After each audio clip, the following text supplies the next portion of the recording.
All right, it's time now for some Pause Jacks. This one's a Pause Jacks favorite. Can you imagine a child not being able to even go to school because they no longer fit into their shoes, can't afford a new pair? And I know that sounds unimaginable, but Veronica Mitchell has been a social worker with the Duval County Schools for many years. You've seen it. You've seen that happen. Yes, I have. This initiative kind of started just from a casual conversation with my sister and I one Sunday. I told her, I said, oh, I have to return to work tomorrow, and we have kids, that won't show up at school. And when we start calling parents to say, hey, your son or your daughter hasn't shown up to school for the first couple of days, is there anything that's going on? Is there anything that I could do? And they would always, start the conversation off as like, well, we don't have the things that we need, like shoes. And so when I was mentioning it to my sister, she, who was an event planner, said, let's just start collecting shoes from our friends. And this was 15 years ago.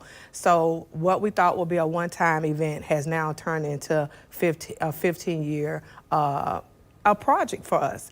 And it's something that we love to do, but we wouldn't be able to do it without the help of the community. And the community looks sometimes towards groups like yours to find out how they can help. Like, there are a lot of good people out there that are just waiting to be told, how can I be of assistance? And some people are blessed to the point where they don't even realize that that's a problem.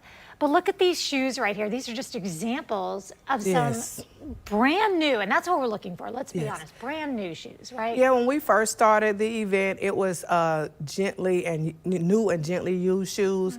But when COVID happened, we had to find a way to rebrand. And so what we started doing was collecting only new shoes. And at that point, we started making appointments as well.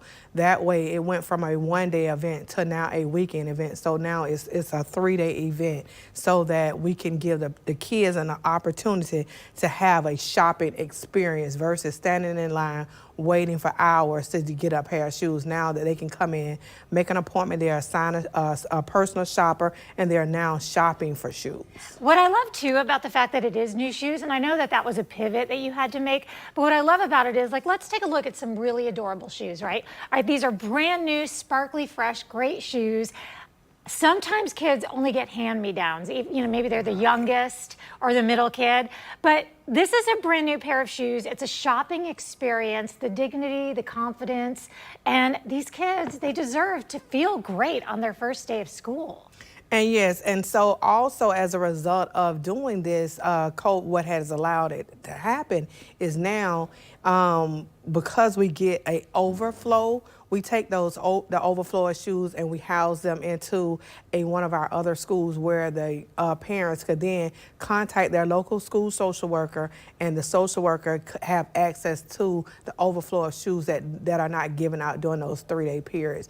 And then people, for whatever reason, all year long just want to donate, so they'll donate and then we'll put them in our shoe closet, and so that way we are able to give shoes to kids all year long.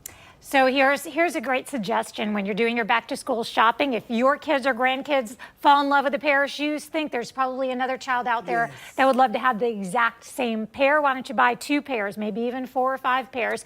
And you can go to newsforjacks.com, just search Kicks for the Kids. You'll find plenty of stories with links and places to donate, including right here in our studios. Thank you, Veronica. Thank you for having me.